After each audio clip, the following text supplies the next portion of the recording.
In the pale half-light before dawn, 32-year-old Susan Travers presses the starter of a bullet-scarred Ford staff car. Around her, the desert roars with artillery. Tracer lines carve through smoke. She's not supposed to be here. She's a British socialite in the middle of a Free French fortress under siege. Beside her, General Marie-Pierre Koenig snaps, "Go first. The rest will follow." The column behind them groans into motion. Trucks packed with the wounded, headlights blacked out, engines throttled low. Ahead, 8 kilometers of German mines and machine gun nests. Bullets rattle the hood. Travers keeps her foot down. She tastes grit, hears the rending scream of tires and shrapnel. The car jolts clear of the last minefield at 10:30 a.m. 11 bullet holes, 1 broken brake line, and 1 impossible truth. She has just driven the French Foreign Legion through hell. In 3 years she'll enlist as its only woman. In 5 decades, no one will believe her story, until she tells it herself at age 91. The desert was already a furnace when dawn broke over Bir Hakeim. The sand shimmered silver, the horizon trembling under heat that seemed to come from beneath the earth rather than above it. Somewhere beyond that horizon, German engines were growling, mechanical beasts clearing their throats. For those inside the Free French fortress, there would be no escape today, maybe not ever. Susan Travers wiped sweat from her brow and squinted through the mirage. The air stank of fuel and cordite, the kind of smell that clung to skin no matter how many times you washed. Around her, legionnaires dug in behind sandbag walls, faces ghost-white under dust. Men spoke softly in a dozen accents, Czech, Polish, Senegalese, Syrian, but the tone was the same, exhaustion disguised as discipline. Somewhere, a radio hissed useless static. She had driven ambulances through Finnish snowstorms, crawled over ice roads under artillery fire, but this was different. In Finland, there had been forests, villages, things to hide behind. Here there was only light and death. By late May 1942, Rommel's Afrika Korps had turned the western desert into a graveyard of wrecks. British units that once swaggered with confidence now limped east toward Tobruk. The Free French garrison under General Marie-Pierre Koenig had been ordered to hold Bir Hakeim as long as possible. Nobody bothered to define possible. 30,000. Axis troops now ringed their rectangle of sand. The French counted fewer than 4,000 men. Every evening the shells began around sunset, slow at first, testing, feeling for weaknesses, then building to a relentless roar that flattened tents and buried rifles in grit. Travers learned to tell time by the bombardments. When the horizon turned copper and the first shells screamed in, it was 6. By 7 the ground shook hard enough to spill tea. Water became more precious than ammunition. A half-liter ration per day, just enough to keep lips from cracking. The cooks boiled tinned meat in it, whispering apologies to the men as they served the paste. Someone joked that by the time reinforcements arrived, they'd all be preserved like fruit. No one laughed, and still, they fought.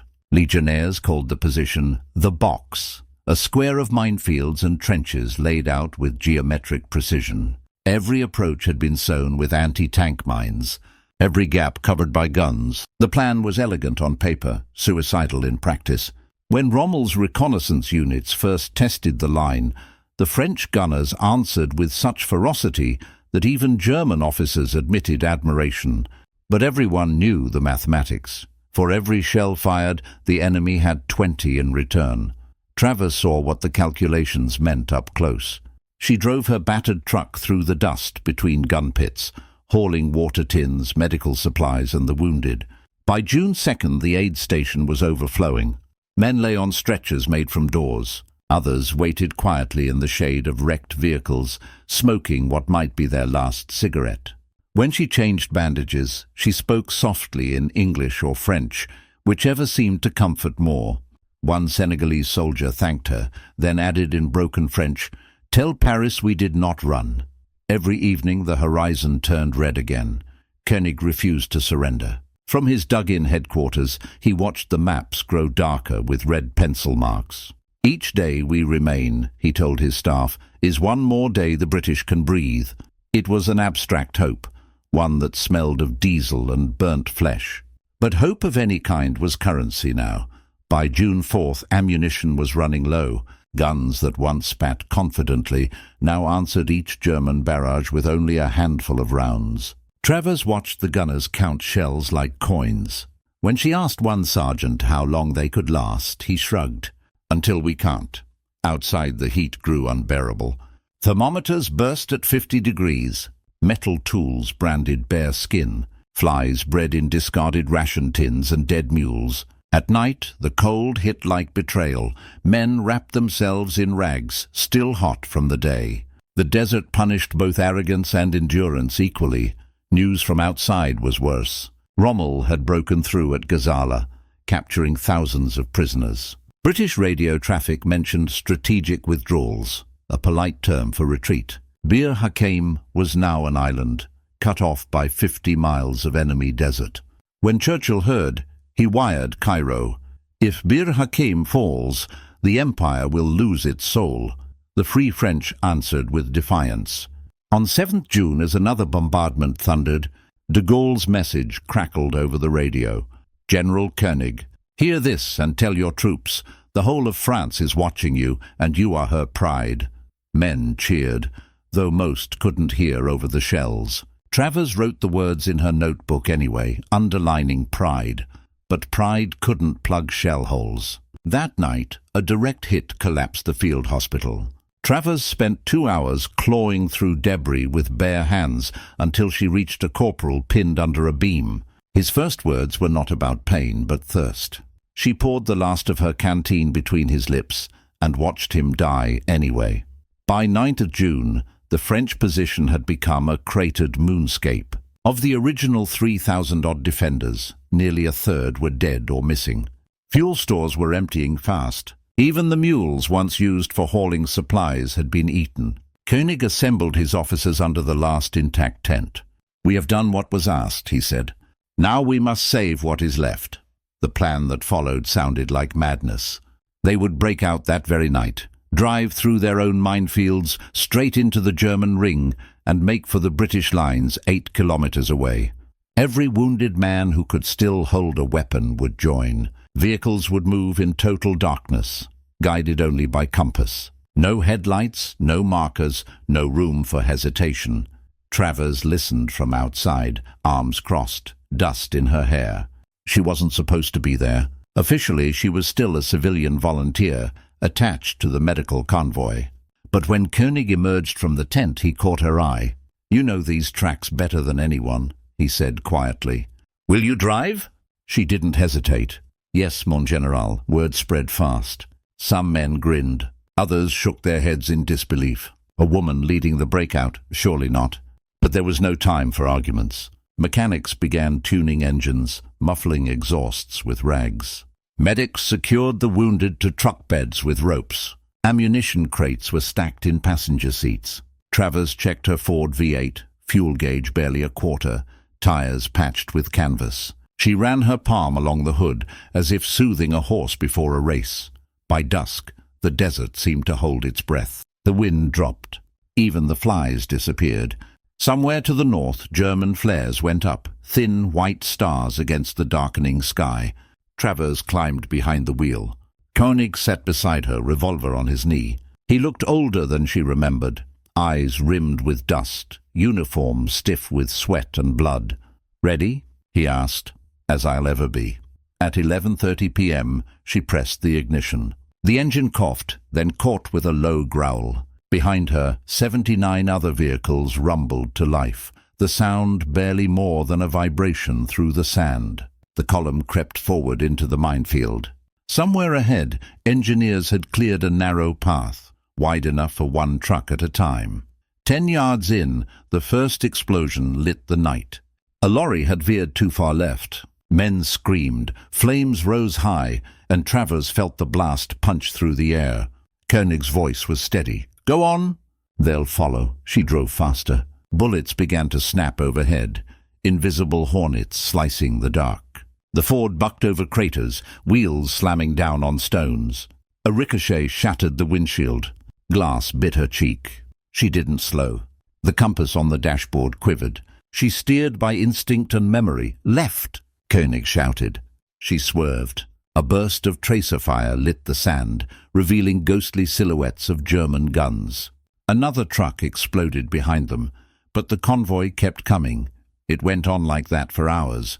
Bursts of fire, then stretches of silence, heavy as tombs. At one point, shrapnel tore the rear tire. Travers fought the wheel as the car fishtailed. The general braced himself against the dash. "Hold it!" he barked. She did. The rim screamed against the sand, but held. By 4 a.m., the gunfire thinned. Dawn stained the horizon pale grey. Travers could hardly feel her hands. The steering wheel was slick with sweat and blood from her cut cheek. Koenig leaned back, eyes closed. "We're through," he said softly. At 10:30 a.m., they reached the British lines. The car rattled to a stop beside a row of astonished soldiers. Travers climbed out on shaking legs. 11 bullet holes pocked the body. The brake line hung severed. Someone counted them aloud like medals. Koenig saluted her. "Good driving, mademoiselle." She managed to smile. "Next time I'll take the bus." The survivors of Bir Hakeim, some 2,000 men, would be hailed as heroes. Newspapers in London called it a miracle of discipline. Churchill himself telegraphed congratulations. But for Travers, the triumph was hollow. Behind them lay 800 dead and a fortress reduced to dust. Still, the impossible had been done. Against all logic, against all doctrine, they had escaped. The method would later be studied, refined and copied, a template for night withdrawals across North Africa. But on that morning, all anyone cared about was water, shade and silence. She sat beside the wrecked Ford, watching flies settle on the bullet holes. Somewhere in the distance, artillery still muttered. She wondered how many men were dying inside the fortress even now. Unaware their comrades had made it out. Then a thought crossed her mind. Quiet. Dangerous, unforgettable. If courage could drive a car through hell, maybe it could drive a life beyond it. She didn't know it yet. But this night's madness would change everything. Within 3 years, she would stand before the gates of the French Foreign Legion itself, demanding enlistment. The officers would laugh at first, but history, like the desert, has a habit of testing those who refuse to turn back. She survived the unsolvable crisis, but the question now was how she would turn that chaos into a method and prove that courage wasn't a one-night accident. When the engines finally went quiet, the silence felt heavier than the battle itself. Susan Travers sat on a jerry can beside her bullet-riddled Ford, head tipped back against the metal, eyes closed. Somewhere beyond the dunes, the last guns of Bir Hakeim still thundered, faint as distant thunder on another planet. Around her, the survivors moved like ghosts, bandaged, burnt, half-blind with exhaustion, but alive. She slept 3 hours on the sand. When she woke, the sun had already turned the desert white again. Her hands were raw from gripping the wheel. Her cheek, still bleeding from glass cuts, had glued itself to her collar overnight. Koenig was already on his feet, conferring with British officers who kept stealing glances at her car as if it were a myth made of steel. The miracle had worked. And now the question came, whispered among soldiers over tepid tea. Could it work again? For the British, the answer seemed impossible. For Koenig, it was a beginning. He gathered his senior men 2 days later in a canvas tent outside Cairo. Travers, still technically a volunteer, stood at the edge of the group with arms folded and sand still in her hair. Maps lay across the table, arrows, circles, pencil scratches tracing their route from the fortress to salvation. "What we did," Koenig said quietly, "should not have succeeded. Therefore we must learn why it did." The generals wanted data. Travers offered something simpler, feeling. "Speed saved us," she said. "Not slowness, not caution. We moved faster than they could think." The room went still. Officers shifted uneasily. It wasn't the kind of language they used. Doctrine said movement at night invited disaster. Convoys became disoriented, columns broke, engines stalled. Yet a civilian woman, barely out of the wreckage, was describing the opposite. Koenig tapped the map with his pipe. "She is right. We will test it. And just like that, the legend of Bir Hakeim began to transform into a method. The testing ground was a desolate stretch near Mena Camp, 20 miles west of Cairo. The British had dumped hundreds of wrecked trucks there, stripped for parts and abandoned to the sand. Travers arrived in a borrowed jeep, still wearing her torn uniform jacket, hair tied back with string. Engineers marked a crude route with oil drums and kerosene lamps. The plan was simple: recreate the breakout in miniature. No enemy, no gunfire, just timing and discipline. 5 vehicles would form a convoy. She would lead. Each driver carried a stopwatch. The objective: move 4 miles through marked obstacles, total blackout, maintain spacing of 10 yards. At 23 yards, the lamps were doused. Travers started the engine. Darkness swallowed them whole. She counted in her head. 1, 2, 3. Released the clutch. Sand hissed under the tires. The only sound was engines breathing in rhythm. It was eerie, like ghosts rehearsing escape. 4 miles later, they emerged into moonlight.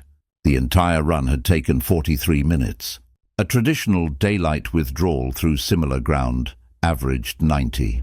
When Koenig saw the stopwatch results, he smiled, a rare, small smile that never reached his eyes. "Again," he said. "This time, we will add noise and confusion." For the next 3 nights, they practiced. Engineers detonated small charges along the route, mimicking artillery.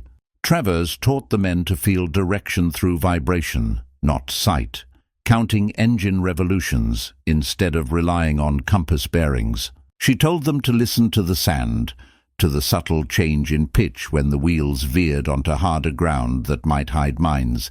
They called it the Travers technique, at first as a joke, but the name stuck. And something changed in her too. She had been a volunteer, a driver, an observer on the edge of other men's courage. Now she felt the edge inside her shifting. The same hands that once poured tea for wounded officers were now instructing Legion veterans on survival. The boundaries between civilian and soldier blurred with each drill. During one exercise, a young lieutenant asked if she ever felt fear. "Of course," she said. "But fear doesn't change the distance. Only speed does." By late June, Koenig compiled a formal report for the Free French Command. Rapid night withdrawal by motor convoy under minimal light conditions, proved feasible at Bir Hakeim and subsequent tests. Requires trained drivers, steady leadership, and nerve. The British liaison added a margin note: effectiveness contingent upon exceptional driver skill. Not recommended as standard procedure. It made Travers smile. Exceptional driver skill. Translation: female luck. They still didn't understand it. Through the summer she remained in Cairo, overseeing more trials. The camp cooks began calling her La Conductrice du Diable, the devil's driver. She laughed, but secretly liked the title. It gave shape to something she hadn't named yet: belonging. Every evening the desert cooled, the sky turning a purple that bled slowly into black. The men would gather around her car, listening as she explained what had saved them that night at Bir Hakeim, the way she judged the rhythm of the German guns, the timing between flares, the instinct to accelerate at the moment when most would stop. It wasn't magic, she told them. It was pattern recognition. The same way a pianist knows where the next note will fall. By September, their exercises caught official attention. A British brigadier arrived one night to observe. Grey-haired, monocled, the kind of man who considered improvisation a crime. Travers saluted, her boots dusty but her bearing perfect. "You led the breakout?" he asked. Disbelief thinly veiled. "Yes, sir." "And you propose this? Convoy method as repeatable?" She met his gaze. "If the drivers are trained to trust speed more than sight, yes." The brigadier sniffed. "Speed kills." "Not that night," she replied. He left before dawn without comment. But a week later, the order came. Continue trials under joint supervision. That was all the validation Koenig needed. The next phase introduced live obstacles. Abandoned tanks were set ablaze to simulate battlefield glare. Machine guns fired blanks from the flanks. Travers pushed her drivers harder. timing corners, perfecting acceleration bursts between detonations. The results stunned the observers. Units trained under her method could evacuate a perimeter position in under an hour, less than half the standard time. Casualty projections dropped by 2/3. For the first time, data matched instinct. Still, the skeptics clung to doctrine. "It's too dependent on one person," an aide protested. "If she's gone, the system fails." Koenig's reply was calm. "Then we will make more of her." They began training others, legionnaires, drivers from the British Eighth Army, even a handful of Poles and Czechs. Travers demonstrated from the driver's seat, voice steady over engine noise. "Listen, don't think. When you hear the gun, count 3, then move." Fear comes at 4. Men decades older than her nodded like schoolboys. At night she wrote notes in a small ledger. "Desert navigation is rhythm. Every explosion has a pause. Fill it with motion. Minefields are not walls. They are puzzles." Those phrases would later appear in her memoir, though she never claimed them as doctrine. To her, they were memories of survival disguised as advice. By autumn 1942, the Desert War shifted again. Rommel was retreating toward El Alamein, pursued by Allied forces that had finally learned to move fast and strike at night. Travers was reassigned to a logistics unit in Lebanon, then to the Italian campaign. There, her method found its second proving ground. The Italian roads were nothing like the desert, narrow, mountainous, blind corners that turned convoys into targets. But the principles held. She taught drivers to extinguish headlights and use the faint glow of the sky to silhouette tree lines. To keep engines in second gear, never first. To sense the road through vibration rather than sight. One night near Salerno, she led an ambulance column through enemy shelling. The convoy reached its destination in half the expected time. The field surgeon counted 31 wounded saved, who would otherwise have died on the road. Word spread again. In December 1943, she was summoned to Allied headquarters. The same brigadier from Cairo waited with a file on his desk. "You're a civilian," he said, "and yet half my drivers are using your technique." She stood at attention. "Do you want them to stop, sir?" He exhaled through his nose. "No, I want it written down." That's how the Travers procedure, unnamed in any official manual, entered the Allied field notes. For emergency withdrawal under fire. Lead vehicle maintains speed 10-15 mph, no lights, spacing constant. Drivers to follow engine sound of vehicle ahead. Command signal by horn, 2 short blasts. A paragraph buried in bureaucracy, but it was there, and it worked. Through it all, Travers refused to call herself a hero.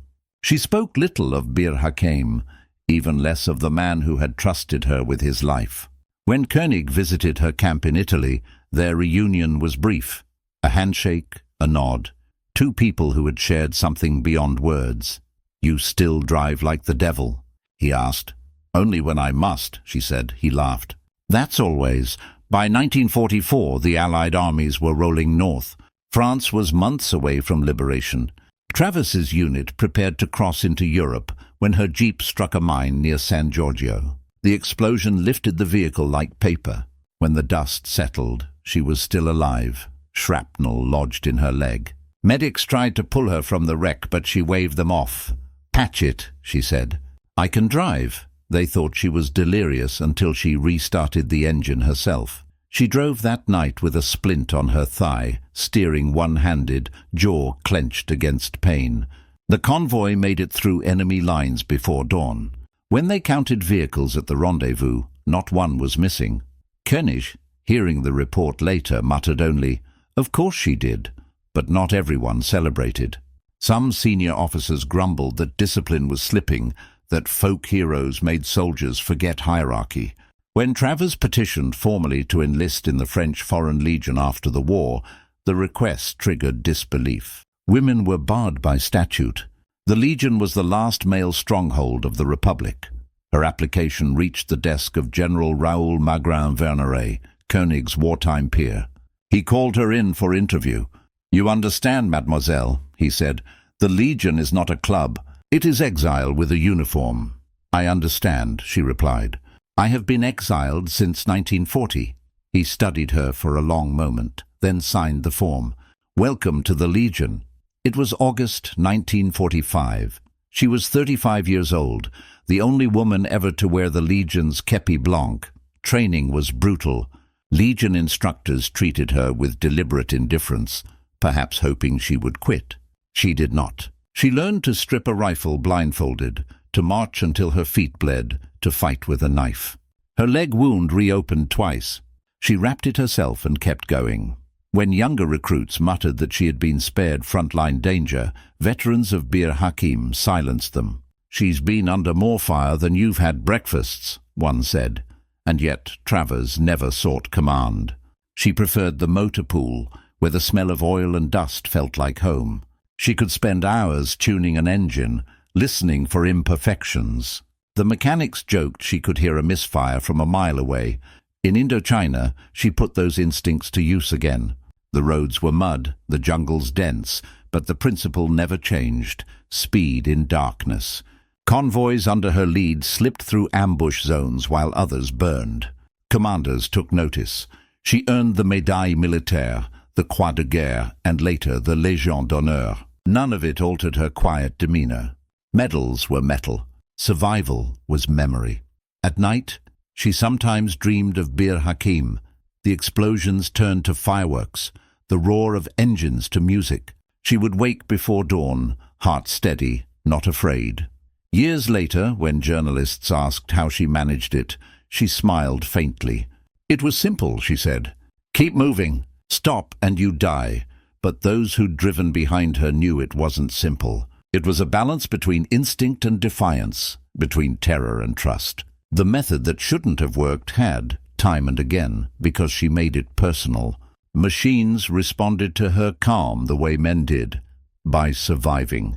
She'd turned one night of madness into a discipline, and a discipline into legend.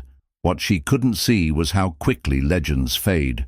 As the war ended and new battles began, reports filed her name under auxiliary driver. Her manuals were rewritten under male signatures. The Travers procedure disappeared into footnotes, but the men she trained carried it on, unconsciously. Every time a convoy moved at night with engines throttled low and lights off, she was there, in method if not in name. Somewhere, far from Europe, a young soldier might still hear his sergeant say, "Speed saves, don't stop." And he'd never know he was quoting a British socialite who once outran an army. She believes mastery has earned permanence, but across the lines, the enemy is learning too, adapting faster than anyone expects. What happens when her own method meets its mirror? For a few brief months, Susan Travers believed the desert was finally behind her. The smell of oil and sand had been replaced by damp earth, diesel and pine. Italy was green, alive and treacherous. She told herself this new war would be different. Roads instead of dunes, villages instead of fortresses, rain instead of sun. But the first time a shell landed close enough to rattle her windshield, she understood. Geography might change. War never did. The summer of 1943 brought the invasion of Sicily, then the slow crawl up the Italian peninsula. Convoys snaked through mountain passes under constant bombardment. It was perfect ground for ambush, and soon the enemy learned the rhythm of Allied movements.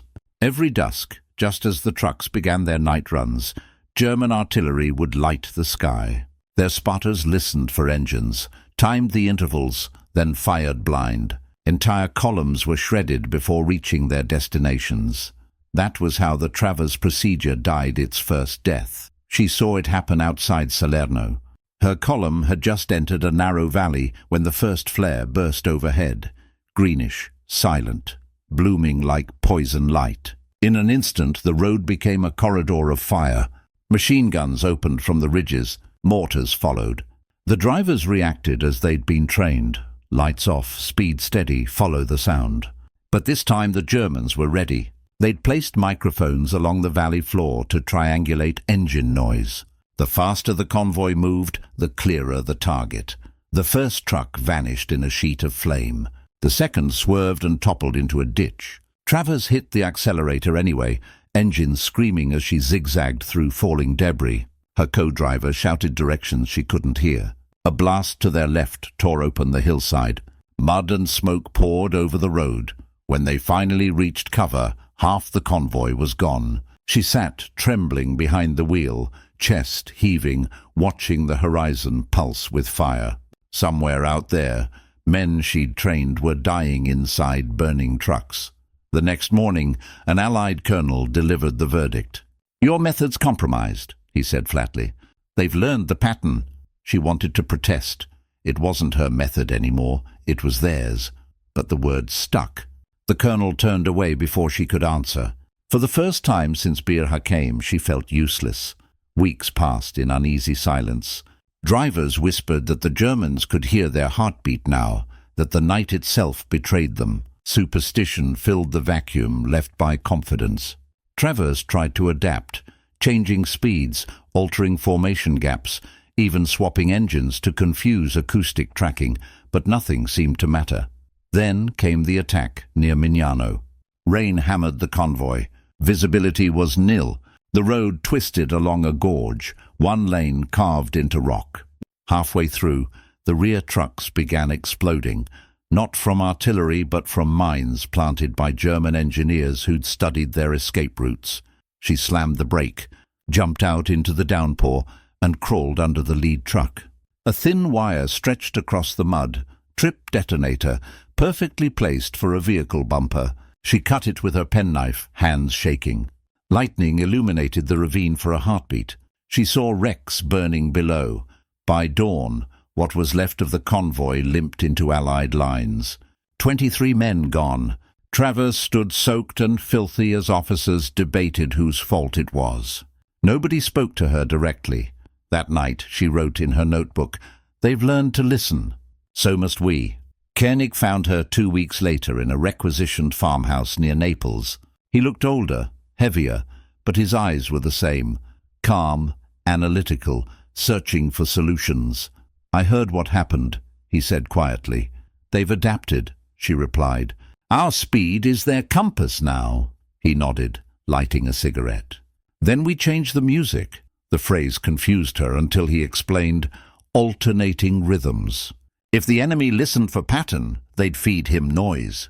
Convoys would vary speed randomly, slow bursts, sudden acceleration, silence. Every driver would become a metronome of chaos. For a week they experimented along the coast road, using captured German detectors to monitor their own sound profiles. The results were astonishing. The microphones couldn't lock on. Echoes from the cliffs distorted the readings. When artillery fired, the shells landed hundreds of meters off target. It wasn't just evasion, it was deception. They called it la musique du diable, the devil's music. And Travers conducted it. By winter the tactics spread. Columns moved like orchestras of controlled disorder, throttles rising and falling, headlights flickering on brief command signals. To outsiders it looked like panic. To those inside, it was precision chaos. Still, every success came at a price. In January 1944, while escorting a supply run to Casino, Travers's jeep hit a mine disguised beneath puddled water. The blast threw her sideways. Her leg snapped just below the knee. She refused morphine until the convoy cleared the zone. When medics lifted her onto a stretcher, she hissed through her teeth, "Don't stop the trucks." They didn't. Every vehicle made it through. She spent 6 weeks in a field hospital, leg encased in plaster, reading reports of operations that now bore her fingerprints.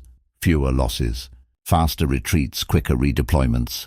The method was saving lives again, even as it cost her the mobility she prized most. When she returned to duty, she walked with a limp but drove without hesitation. It was around that time that the high-ranking skeptic arrived. The same brigadier who'd once dismissed her in Cairo now commanded logistics for the entire Mediterranean theater. He requested a demonstration. The order reached Koenig: assemble a convoy, live ammunition, real terrain. Prove this madness works. They chose a stretch of coastal road near Gaeta, 5 miles of mud, craters, and switchbacks.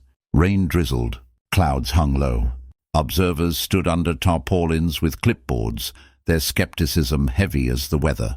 Travers took the wheel of the lead truck. Her leg ached, but she hid it. Engines coughed to life. Koenig raised his hand.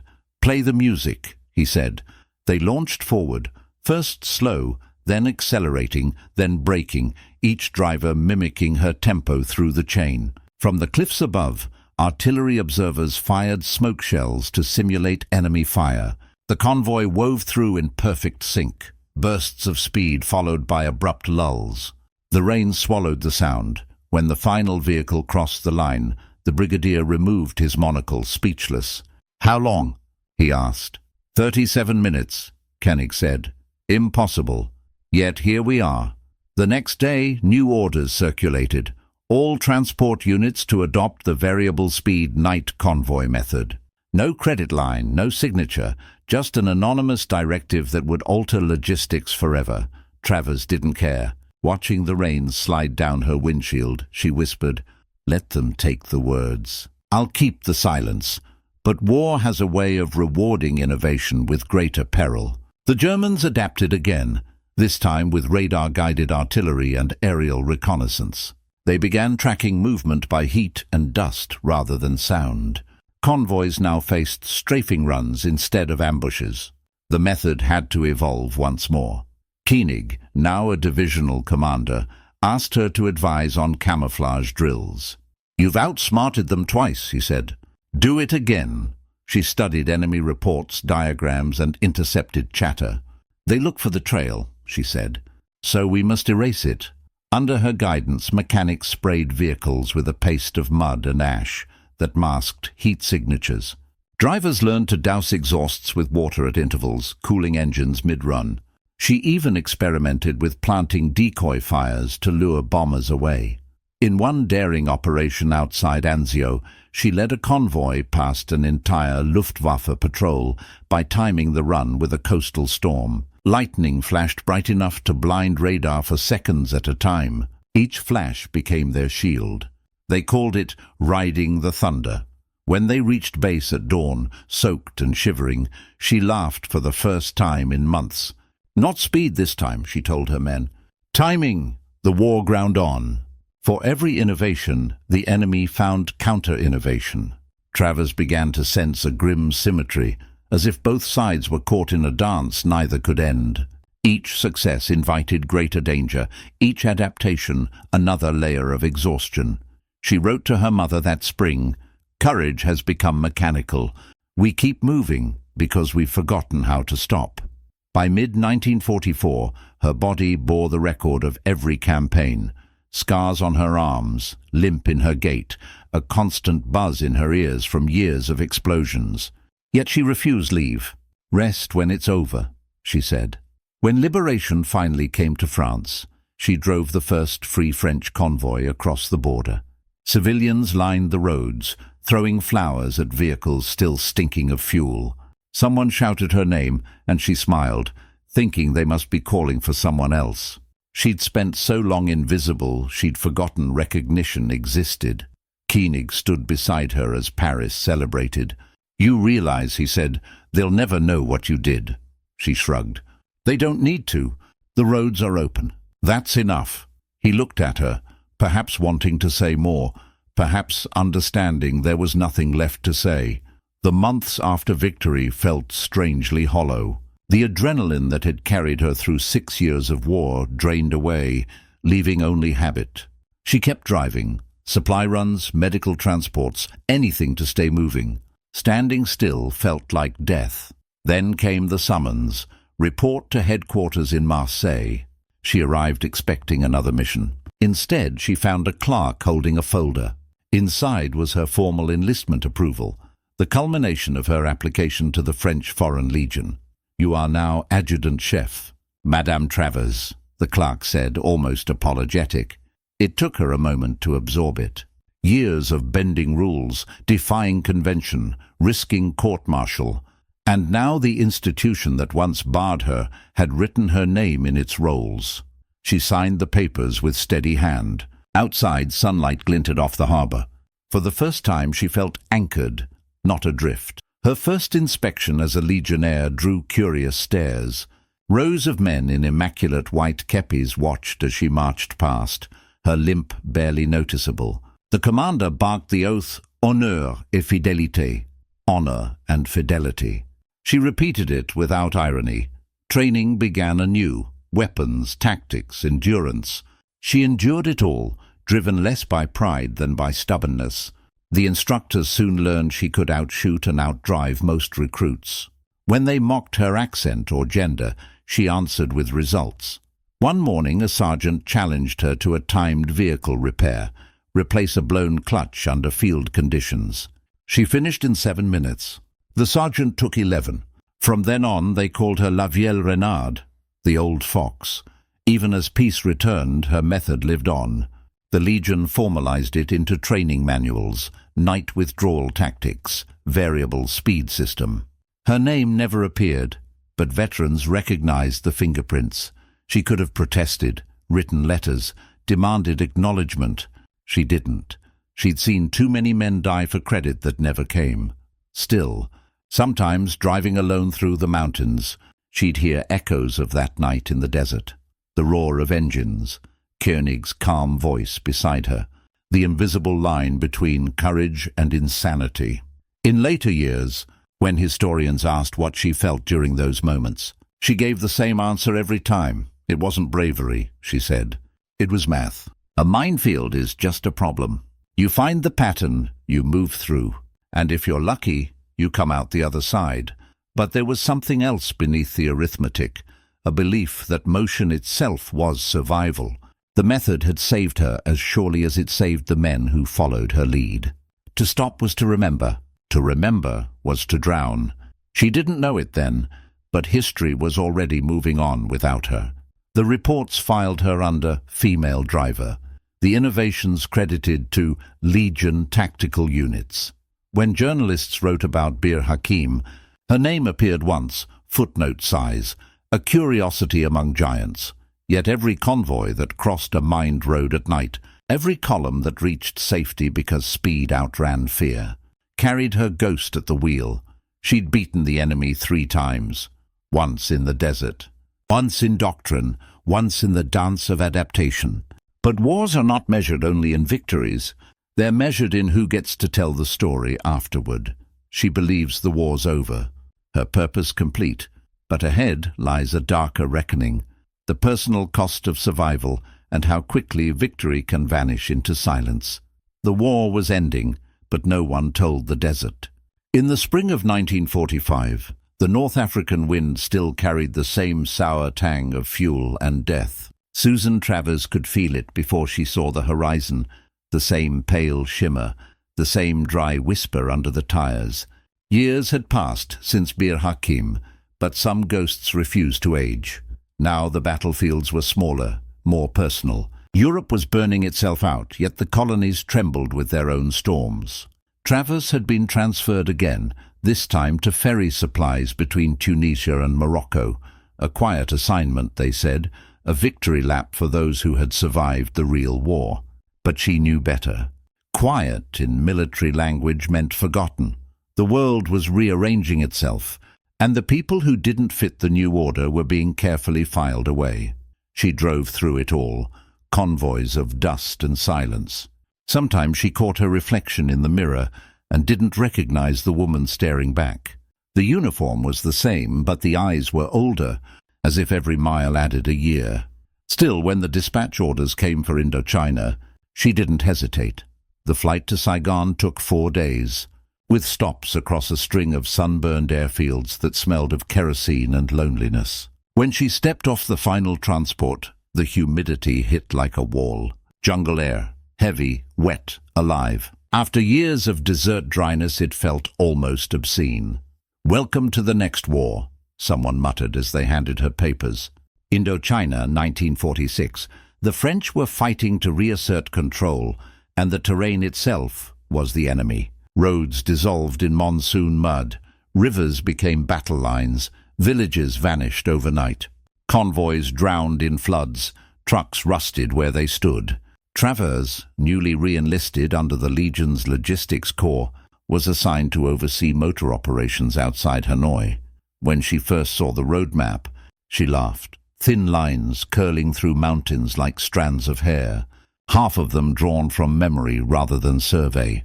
"You don't drive here," a mechanic told her. "You swim." But she was used to impossible routes. She began by doing what she'd always done, listening. The engines spoke different dialects now, diesel instead of petrol, heavier and slower, but the rhythm was the same. She tuned them by ear, stripped carburetors with bare hands, showed young drivers how to feel for traction in mud rather than sand. At first the men were wary. Few had heard of Bir Hakeim. Fewer believed the legend of a woman in the Legion. Then, one monsoon night, a convoy under her command made it through an ambush by Viet Minh fighters without losing a single truck. After that they started calling her La Madame du Diable again, the Devil's Lady. By July the rains grew biblical. Supply lines broke down, bridges washed away. Reports spoke of strategic withdrawal, the same phrase that had haunted her since North Africa. History, it seemed, had a circular sense of humor. At the Legion outpost near Cao Bang, she found herself again surrounded, not by Germans this time, but by jungle and silence. The enemy moved unseen, their attacks as sudden as tropical storms. One evening, while supervising a refueling station, she heard the first crack of rifles in the distance, followed by the metallic whine of bullets slicing through palm leaves. "Ambush!" someone shouted. She dived behind a truck as the air exploded. The night turned red with tracer fire. For a few minutes the world was nothing but noise. Engines screaming, men shouting, the sharp smell of burning rubber. Instinct took over. She crawled into the cab, slammed the ignition and shouted for the others to follow. The convoy lurched forward, headlamps shattered but engines roaring. Through rain and gunfire they pushed south, following her taillights like a beacon. When the shooting finally faded, they counted heads. Every vehicle had made it through. She climbed down, soaked to the skin, hands still trembling around the wheel. "Same trick," she whispered to herself. "Different jungle." But the trick was wearing thin. A week later, headquarters radioed a directive: retreat to safer ground. Destroy all vehicles that couldn't be moved. Travers stared at the message for a long time, then folded it and slipped it into her pocket. That night, she stayed behind with 3 mechanics, stripping engines, siphoning fuel, setting fuses. One of the men asked, "Why not leave them for the locals?" "Because tomorrow they'll be shooting at us with them," she said. When the last truck exploded in a bloom of fire, she didn't flinch. The heat painted her face orange. In its light, the years seemed to vanish. For a moment she was back in the desert, escaping Bir Hakeim. Same fire, same sound, same miracle of survival. But this time there was no Koenig, no Free French banner, no speeches from de Gaulle. Just the jungle, swallowing everything. The Legion began to fragment under exhaustion. Morale collapsed. Men deserted, others drank themselves numb. Travers kept driving, ferrying ammunition through valleys where the enemy could strike from any hill. She counted time not by days but by repairs. 10 clutches, 3 axles, 1 radiator, 1 friend buried at dawn once. During a night run near Langson, her headlights caught movement. A child standing barefoot in the rain, holding a white flag made from a torn shirt. She braked hard, mud spraying, and jumped out. The child didn't move. Then she saw the glint of a grenade pin between his fingers. He never threw it. He just stared at her with wide, dark eyes, then vanished into the trees. She drove the rest of the night without speaking. By autumn, command ordered an evacuation of several northern posts. The plan was chaos disguised as logistics. Too many people, not enough vehicles, no clear road. Travers volunteered to lead the main convoy. At dawn they set off, 70 trucks, rain sheeting down like curtains. The road dissolved into river. Every bend threatened collapse. She could barely see past the hood, but she kept the engine steady, whispering to herself the same rhythm she had used in Africa. Count 3, then move. Fear comes at 4. Midway through the pass, an explosion ripped through the column. The lead truck was gone, swallowed by mud and fire. The radio screamed fragments of words. "Bridge! Gone! Ambush!" Travers slammed the throttle and shouted, "Go! Go!" Bullets tore into the canvas tops. The jungle flared with muzzle flashes. Drivers gunned their engines. Some slid off the track. Others rammed through fallen trees. The convoy split apart, scattering into the rain. When she reached the far side of the valley, only half the vehicles followed. The rest were gone. She waited 2 hours in the downpour, staring into the fog, listening for engines that never came. When the rain finally eased, she realized the silence had weight, the kind of silence that never leaves you. Days later, at a temporary base near Hanoi, a clerk asked for her report. She handed him a sheet of paper with just 4 words, half returned. "All tried," he frowned. "That's not regulation." "No," she said. "But it's true." The clerk hesitated, then filed it without comment. Word of her endurance reached higher ranks. When the commanding general visited the Legion depot that winter, he insisted on meeting the English woman who drives like a storm. Travers stood to attention, uniform soaked in grease. "I'm told you never stop," he said. "Sir, if we stop, we die." He laughed softly. "You sound like a philosopher." "Just a driver, sir." He looked at her for a long moment. "The war is changing again. This one will not end with parades," she understood. The battles ahead were not of soldiers but of nations dissolving, of ideals crumbling. And yet she felt calm, as if, having survived one kind of chaos, she was immune to the next. The winter of 1946 and 47 was the worst. Fuel shortages, disease, ambushes, everything collapsing at once. But somewhere in that ruin she began to find peace. Routine became ritual, dawn inspection, oil check, ignition. The sound of an engine catching remained the most reassuring noise she knew. One evening, sitting beside her truck under a thin moon, she opened her notebook. Most of its pages were water-stained, words blurred beyond reading. Only one line remained legible: "Keep moving, stop, and you die." She traced it with her finger, smiling. Maybe it wasn't just about driving anymore. Maybe it was life itself, perpetual motion as defiance. When the orders finally came for her return to France, she didn't celebrate. The Legion was pulling out, another war destined for someone else's textbooks. As she boarded the transport plane, she looked back once at the jungle. A green, endless ocean swallowing the road. For all its violence, it was beautiful. Paris felt smaller than she remembered. The boulevards too clean, the cafes too bright. People talked of peace as if it were something tangible, something you could wrap around yourself and sleep in. She couldn't. The city's noise felt unnatural after years of engine rhythm. Koenig met her for lunch one afternoon at a quiet restaurant near the Seine. He was grayer, heavier, but when he smiled it was the same smile from the desert. "So," he said, raising his glass, "you've outlived us all." "Hardly," she replied. "I just drove faster." They laughed, then fell into silence, the kind born not of awkwardness but memory. He finally said, "They're giving you the médaille militaire." She blinked. "For what?" "For surviving when you weren't supposed to." She didn't attend the ceremony. Instead, she drove south to Grasse, where the air smelled of lavender and rain. There she rented a small house overlooking the hills. The Legion sent her papers every year, reminders of pensions and anniversaries. She filed them neatly and never replied. Sometimes, in the evenings, children from the village would come to her gate, drawn by the stories their grandparents whispered, the Englishwoman who drove through hell. She would invite them in, pour lemonade and tell them simpler tales, of engines and stars, of learning direction from wind. Only rarely did she mention Bir Hakeim. When she did, her voice softened. "It wasn't courage," she'd say. "It was necessity. We were surrounded, so I drove." Anyone would have. But the children always shook their heads. They didn't believe her modesty, and perhaps neither did she. In 2000, at age 91, she finally decided to tell the story properly. She wrote it all down, not for fame but for truth. "Tomorrow to be brave," she called it. She waited until everyone involved was gone, until history itself had grown polite enough to listen. Her co-writer asked why she'd waited so long. She smiled. "Because now no one can contradict me." When the book was published, readers were stunned.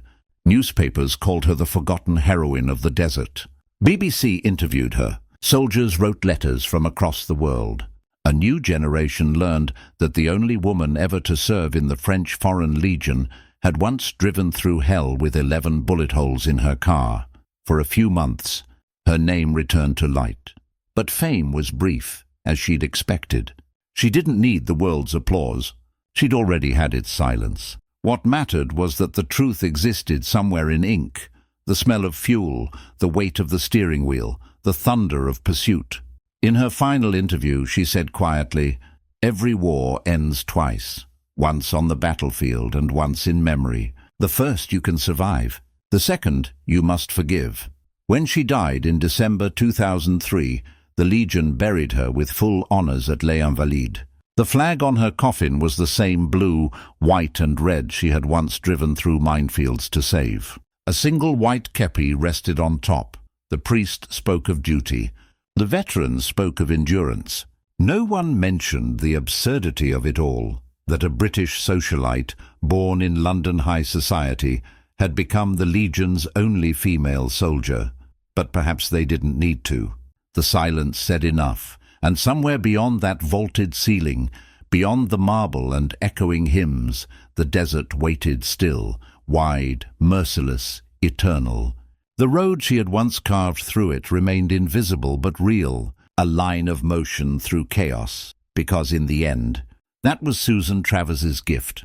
Not bravery in the ordinary sense, but movement, relentless, purposeful, alive. She had shown that even in the places where history insists you cannot go, you can still drive forward. History would soon forget again. The medals would tarnish, the legends fade, and yet her story would ask one last question. Why do we only remember the victories that fit our idea of heroes? The papers called it peace, but for Susan Travers it felt more like silence. After decades of engines and explosions, the world had gone unnaturally still. Streets that once rattled with convoys now held only the hum of ordinary life. To most, it was comfort. To her, it was dissonance. She lived quietly in the hills above Grasse, among olive trees and lavender fields, where the cicadas made a kind of mechanical music each afternoon. The rhythm reminded her of engines at idle, steady, familiar, alive. Every morning she walked down to the garage she had built beside the house and ran her hands along the chassis of her old Legion truck, now rusted to stillness. The smell of oil and dust remained, faint but persistent, like the echo of a past life that refused to fade. There were medals in a drawer, Médaille Militaire, Croix de Guerre, Légion d'Honneur. She had never hung them on the wall. They were metal memories, earned in the heat of impossible moments and forgotten in peacetime paperwork. Sometimes when the wind blew through the shutters, she could hear them rattle faintly, like ghosts tapping for attention. History had begun to tidy itself. Books filled shelves with neat diagrams of campaigns she had lived through in chaos. Bir Hakeim was now a paragraph, its map smoothed, its fear erased. The official photographs showed men standing triumphant beside a single dented car. The captions never named the driver. At first, she didn't mind. Obscurity had been her shield. But one evening, in 1956, a reporter from Le Figaro tracked her down. He'd come about the anniversary of the battle and wanted details from the only living eyewitness of the escape. He expected sentiment. She gave him precision, hours, distances, bullet counts. He asked how she felt during the breakout. She thought for a long moment before answering. "Concentrated," she said at last. "Feeling comes later, when you're safe." The article printed 2 sentences and omitted her name. The photograph showed only her hands on the steering wheel, cropped at the wrists. Recognition, when it came, arrived by post. The Legion sent her a certificate for distinguished service. The letter praised her steadfastness under extraordinary circumstances. It read as though written for someone else. The phrase, "the only woman ever to serve," appeared once, squeezed between lines about discipline and decorum. She folded the paper neatly and filed it beside her driver's license. Then she went back to her garden. The world was moving on. Wars had new faces now, new deserts, new jungles. The veterans' parades dwindled each year. Names on monuments multiplied. When she visited Les Invalides, the guides never mentioned her story.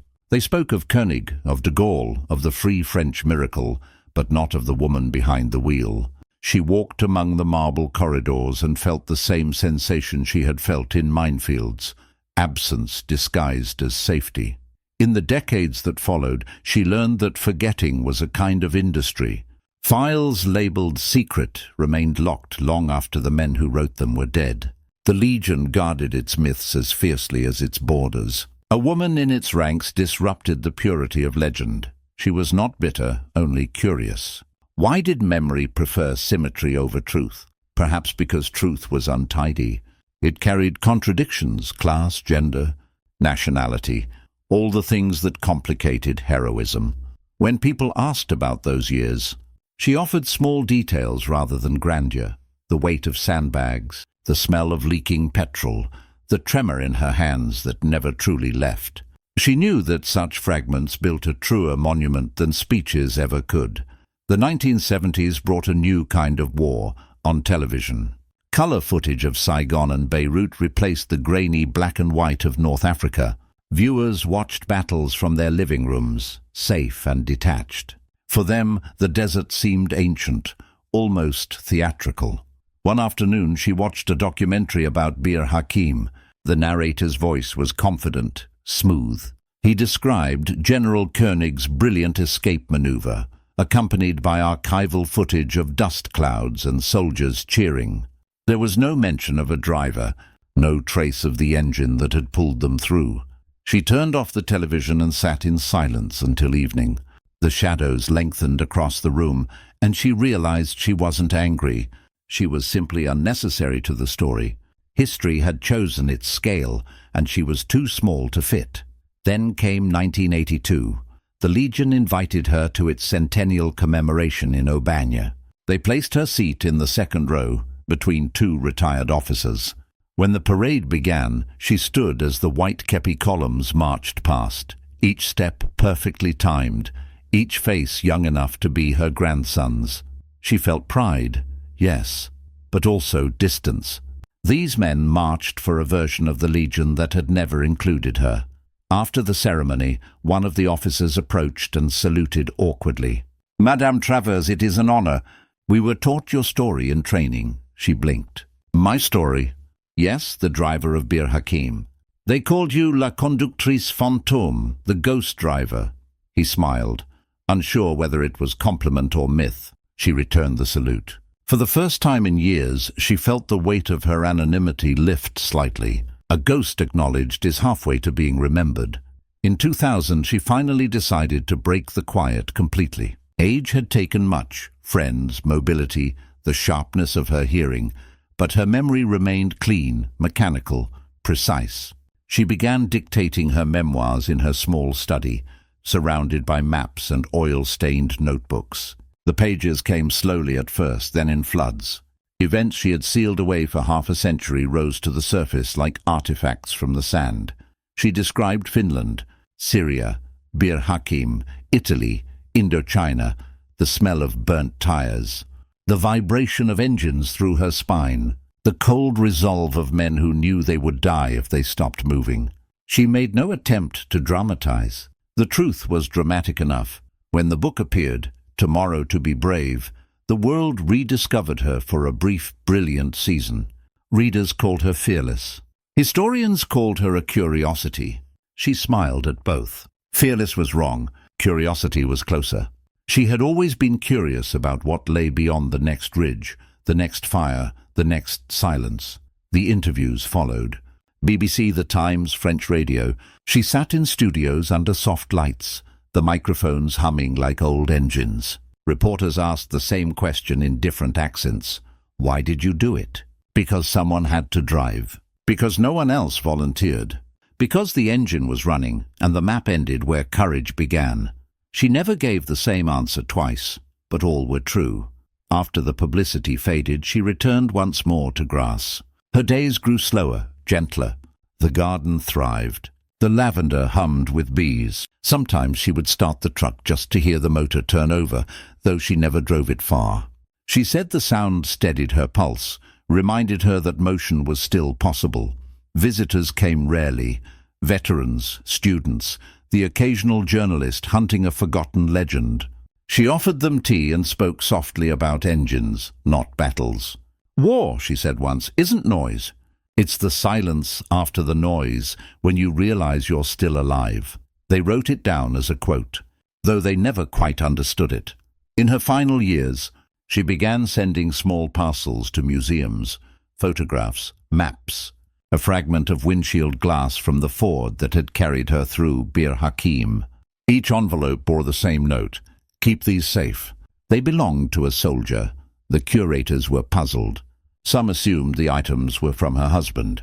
There had never been one. The war had left no room for marriage, only comradeship. Love, when it came, had been brief, lived in the margins between battles, and she had buried it like everything else. When she died in December 2003, the news ran quietly. A few lines in French papers, a paragraph in The Guardian. Susan Travers, the only woman ever to serve in the French Foreign Legion, has died aged 94. No headlines, no retrospectives, just a factual closure. It suited her. At her funeral in Les Invalides, the Legion lined the courtyard in white caps and polished boots. The chapel air smelled of wax and rain. As the bugler played, the sound rose into the dome and vanished. On the coffin lay a single ribbon of desert sand. No one admitted to placing it there. Now her medals rest in glass cases, reflections of museum lights flickering across them like desert suns. Tourists pass by, reading the captions aloud. Few linger, but somewhere among the exhibits, a photograph perhaps, or a steering wheel scorched black, there's a story that refuses to settle into stillness. The plaque bears no embellishment, only her name, rank, and dates. Below it, a single line engraved in brass: "She drove where no woman was allowed to go."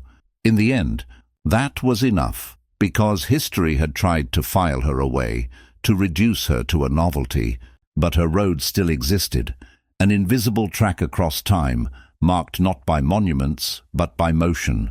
Each new generation that steps into chaos and keeps moving adds another mile to it. Her legacy was not bravery or rebellion, but endurance, the courage to keep driving through disbelief, through failure, through the long forgetting. The convoy never really stopped. It just moved into the distance, engines fading, dust rising against the light, and somewhere out there, in that endless shimmer between memory and silence, the road of Susan Travers continues still. The desert keeps its secrets, but one remains too stubborn to bury. A single car, 11 bullet holes, and a driver history almost erased. She didn't ask to be remembered, she only asked to keep moving. And in the silence after every battle, in the hum of every departing engine, her answer still echoes: courage isn't noise. It's motion that refuses to stop.